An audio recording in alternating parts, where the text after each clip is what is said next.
একজন ক্যান্সার রোগীর খাবারের যত্ন যেভাবে নিতে হয় আমাদের তো সেরকমের সামর্থ্য নেই সেভাবে হাসানের আব্বুকে খাবারের যত্ন নিব। আবার যত্ন নিবই বা কিভাবে?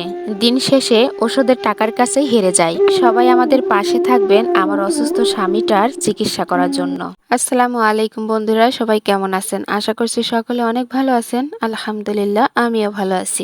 রাতের জন্য রান্নাঘরে রান্না করার জন্য চলে আসলাম। আর কি দিয়ে রান্না করব সেটা আপনাদের সাথে শেয়ার করছি।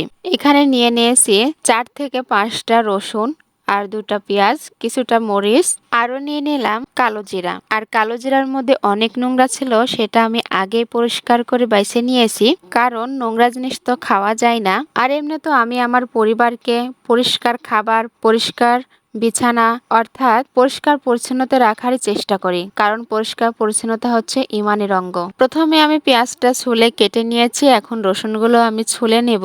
আর এইগুলো দিয়ে আমি আজকে একটা ভর্তা বানাবো। তবে এই ভর্তাটাতে রসুন বেশি দিতে হয় আর পেঁয়াজটা অল্প দিতে হয়। মাঠ থেকে শাক তুলে নিয়ে এসে সেটা পরিষ্কার করে বাইছে ধুয়ে ভর্তা দিয়েছি। তো আমার ছেলে শাক ভর্তা দেখে বলতেছে, আম্মু আমার জন্য রসুন দিয়ে কালিজিরি বাটো। ছেলে যেহেতু খেতে চেয়েছে, আমাকে তো রান্না করতেই হবে। ছোট মানুষ, তাদের আবদারও তো মাঝে মাঝে রাখতে হয়। এমনি তো আমার ছেলেটা বড় ধরনের কখনো আবদার করে না।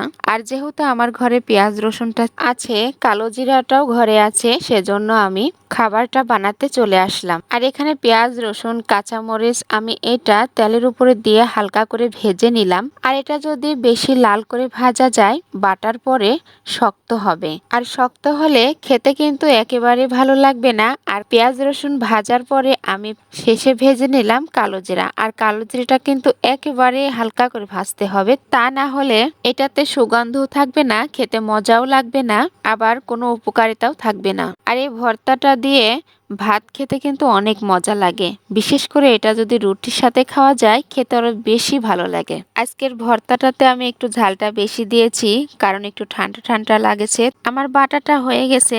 পাটার সাথে যেগুলো লাগে আছে আমি অল্প কটা ভাত নিয়ে পাটার উপর মাখাই নিচ্ছি। আর পাটার উপর এরকম ভাত মাখায় খেতেও কিন্তু অনেক মজা লাগে। গ্রামের মানুষেরা অনেকেই এরকম পাটার উপরে ভাত মাখায় খেয়েছে। হাসান এবং হাসানের আব্বু ভাত খাওয়ার জন্য আমার পাশেই বসে আছে। আর সেজন্য গরম ভাতের উপর থেকে শাকটা তুলে নিলাম। গরম গরম শাকটা ভর্তা করব। আর শাকটা গরম গরম ভর্তা করলে খেতে কিন্তু ভীষণ ভালো লাগে। আর শাক ভর্তাটাতে পেঁয়াজ মরিচ তেল লবণ সবকিছু পর্যাপ্ত পরিমাণে হলে কিন্তু শাক ভর্তাটা খেতে মজা হবে। শাকটা তোলার কারণটাই হচ্ছে হাসানের আব্বুর জন্য, কারণ ডাক্তার বলেছে তাকে সার বিষ ছাড়া সবজি খাওয়াইতে। আর কেনা শাকটাতে সার বিষ তো থাকবেই। একজন ক্যান্সার রোগীর খাবারের যত্ন যেভাবে নিতে হয় আমাদের তো সেরকমের সামর্থ্য নেই সেভাবে হাসানের আব্বুকে খাবারের যত্ন নিব। আবার যত্ন নিবই বা কিভাবে? দিন শেষে ওষুধের টাকার কাছেই হেরে যাই। আর এই জন্যই সবাই আমাদের পাশে থাকবেন আমার অসুস্থ স্বামীটার চিকিৎসা করার জন্য।